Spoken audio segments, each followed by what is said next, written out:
Salut à tous les amis, aujourd'hui on se retrouve pour une nouvelle vidéo. Mais quel genre de vidéo? Fais pas l'innocent, t'as vu le titre, alors arrête de faire...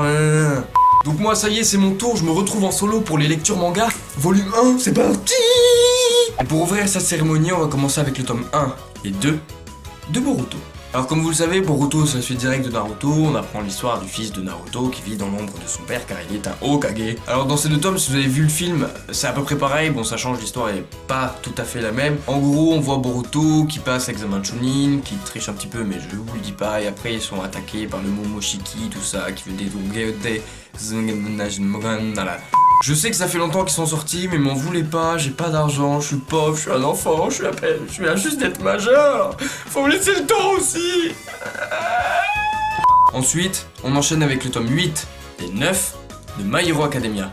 Oh yeah bébé. Tu veux bien sûr savoir qu'est-ce qui se passe dans ces deux tomes mon ami? Et bien éventuellement dans cette vidéo, vu que c'est ma première, je vais te le dire, je vais pas faire le bâtard, je vais pas attendre, donc je vais te le dire, ne t'en fais pas. Alors, c'est la suite de l'examen de fin d'année de prof versus élève, et les gagnants de cet examen vont partir en camp de vacances tout l'été pour améliorer leur alter. Sauf que, pendant le camp d'été, ils se font attaquer par des méchants qui font partie de l'organisation des super vilains, et ils ont pour objectif de récupérer Katsuki, remake Naruto Sasuke. Alors concrètement, My Hero Academia, c'est un manga que j'ai kiffé. C'est plus t'avances dans le manga, plus t'as envie de... Tu te dis putain, vite, le prochain tome, moi je veux voir, vite, oh là là, c'est chiant d'attendre, nana. J'adore.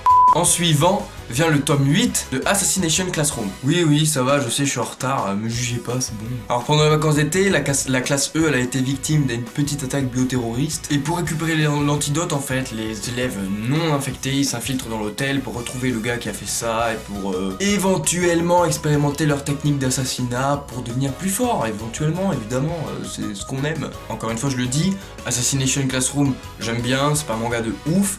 C'est rigolo, mais c'est pas un truc que je lis régulièrement. On peut voir, je suis au tome 8 alors que...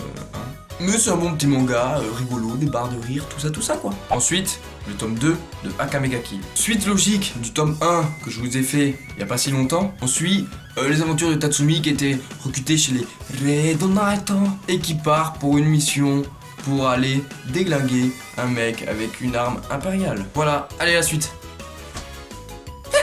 Et enfin, pour clôturer cette cérémonie des Oscars, nous finissons avec le tome 1 de Dreamland. Suite pas du tout logique du tome 1 que mon frère a fait, vu que c'est le même, donc c'est la même chose en fait. Alors je vais pas vous refaire le résumé, si vous voulez voir une vidéo spécifique sur Dreamland, allez voir le tome 1 que Jeremy a fait. Et moi mon avis sur ce manga, je le trouve plutôt cool.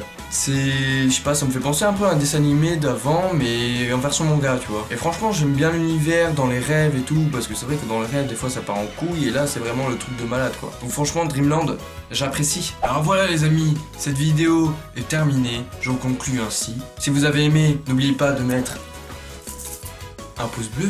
N'oubliez pas de me dire en commentaire ce que vous avez pensé de cette vidéo, si vous avez lu les mangas que je vous ai présentés, ce que vous en avez pensé, tout ça. N'oubliez pas non plus d'aller checker les réseaux sociaux, les liens sont dans la description. N'oubliez pas non plus d'aller voir notre petite chaîne Twitch, le lien est également dans la description. Pour ceux qui ont des problèmes de notification, n'oubliez pas d'activer la cloche. Et n'oublie pas, la FAQ des 1500 abonnés arrive bientôt. Alors abonne-toi.